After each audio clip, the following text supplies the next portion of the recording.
Well, I think one reason that Richard Rorty, people pay so much attention to Richard Rorty is his kind of institutional effect and location.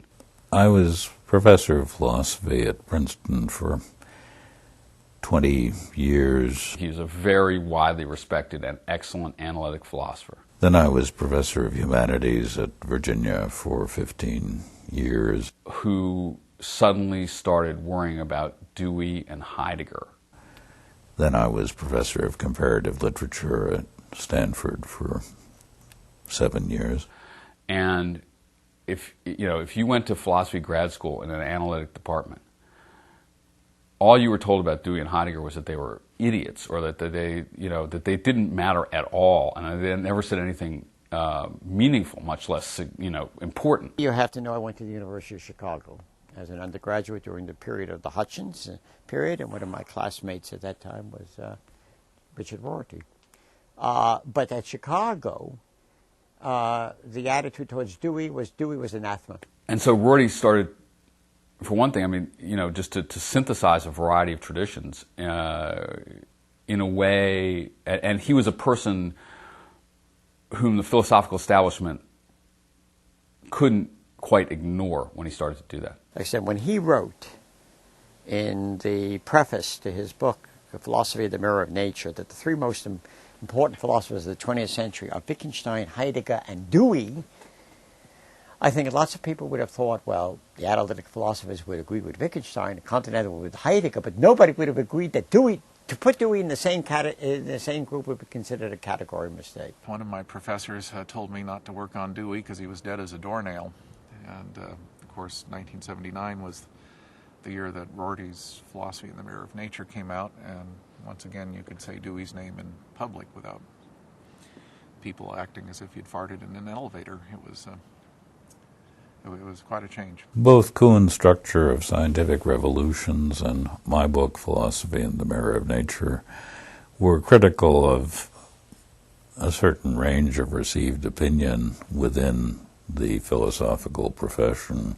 I think that if there's a single story that stands out to my mind as interesting and telling, it's that Philosophy in the Mirror of Nature almost didn't get published.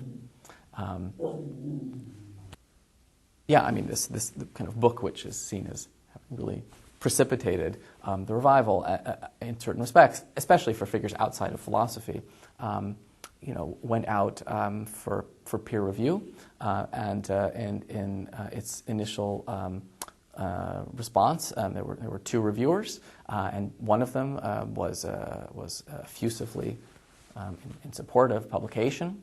The other one, who the editor at the press had thought initially was going to be very supportive of it, concluded that the book was sloppily written, would be of interest only to analysts, and ended with the prediction that almost no one outside philosophy would have any interest in the book. We typically had more appreciative readers outside of philosophy departments than within philosophy departments, because the people outside of philosophy who had objections to what was going on, or had objections to the prevailing currents of thought within philosophy departments, saw Kuhn and I as providing support for those suspicions and criticisms. Rorty actually did a great service by publishing that book. It was a shock because he was regarded as one of the high priests of the analytic movement at the time. Our textbook in analytic philosophy was the one he'd edited, so that was quite a shock. It was like somebody throwing open a whole bunch of windows in a very stuffy building. I want to be careful here because I have been engaged in argument with Rorty for almost 40 years in this, but it's an argument among friends, and I'm a great defender. I think there are ways in which people tend to caricature Rorty.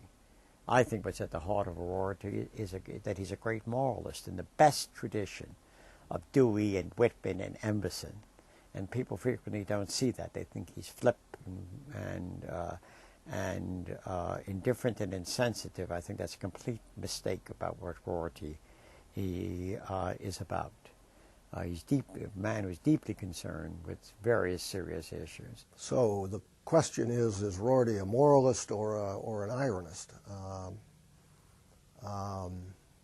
Well, certainly in some of his popular writing, he's very clearly a moralist. I mean, very clearly in terms of what we liberals do, he's staking out some moral territory.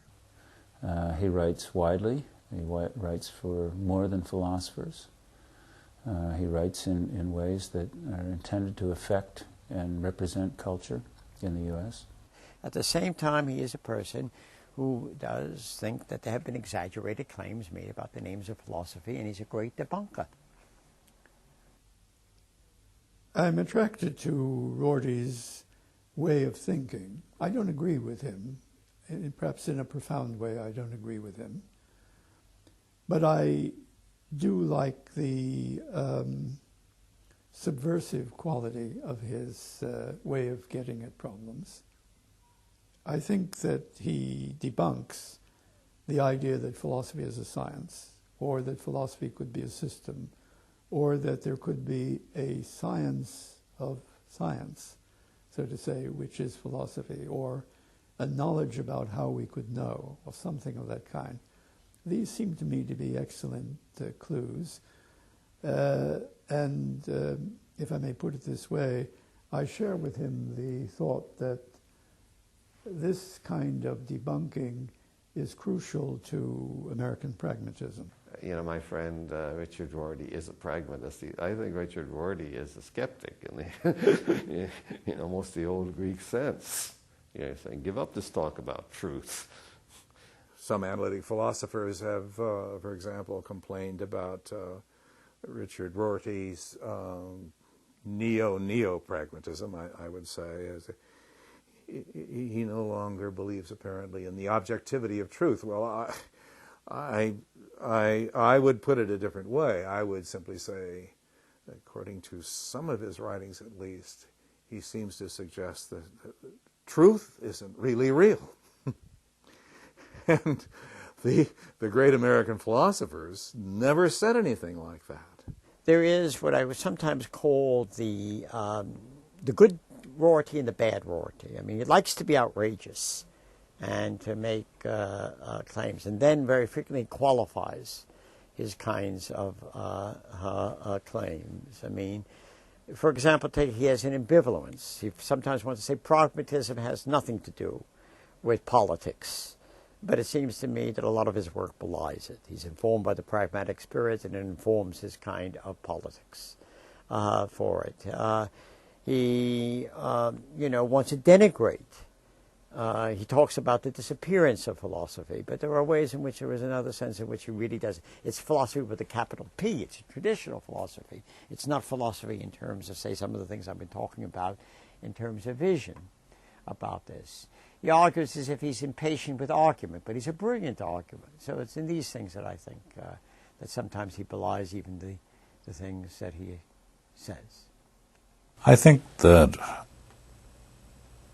the Socratic ideal of self-knowledge is replaced among contemporary intellectuals by the Nietzschean idea of self-creation, so that the life of the intellectual is not a matter of finding out what has been inside himself or herself all the time. It's a matter of becoming someone new. And the same for societies. Social progress is not a matter of discovering the essential nature of the state or of one's nation or of one's society. It's a matter of becoming a more rich, interesting society than in the past.